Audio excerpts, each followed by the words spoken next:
Nature trip na swak sa naghahanap ng pahinga? Mga ka-trip, kung gusto nyo ng tahimik na lugar na malayo sa ingay ng syudad, perfect ang Kabanggan, Zambales. May bago kaming natuklasan na pwedeng tuluyan. Ang Sitio Pedrito Homestay sa Santo Niño, Kabanggan, Zambales. 5 minutes lang mula highway. Accessible papunta sa Dapia River. Malapit din sa jump-off point ng Mount Mariglem at Agbobotilya River. Mga 5 minutes drive lang. Sakto ito para sa mahilig mag-hiking, river trips o simpleng unwind sa nature.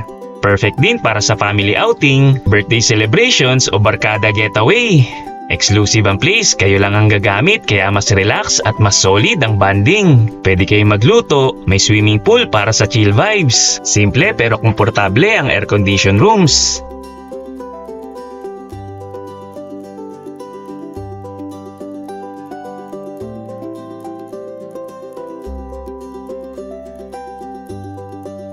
Hello mga trip, nandito tayo ngayon sa Sitio Pedrito sa Kabanggan, Zambales. So, ito yung isa sa room nila. So, yan, meron silang sofa, may TV, tapos may personal ref. Yan, tapos ito naman yung bed nila. Yan, queen size. Tapos, meron din silang extra bed. Tapos dito yung shower. So, kasya yung mga 5 packs dito. Yan, tapos pwede nyo rin i-rent yung isa pa nilang room sa kabila.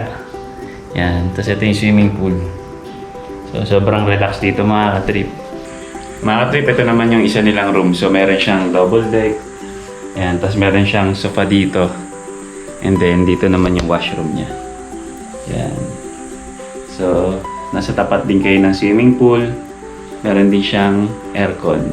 So kung pupunta kayong Mount Mariglem or magdadapya river kayo, Agbobotilya, gusto nyo mag-overnight, and kung gusto nyo mas komportable kayo, so pwede kayong magpabook dito sa Sitio Pedrito. Kung hanap mo ay pahinga, preskong hangin at quality time kasama ang mga mahal mo sa buhay, tara sa Sitio Pedrito Homestay, Kabanggan, Zambales. Tara, trip tayo!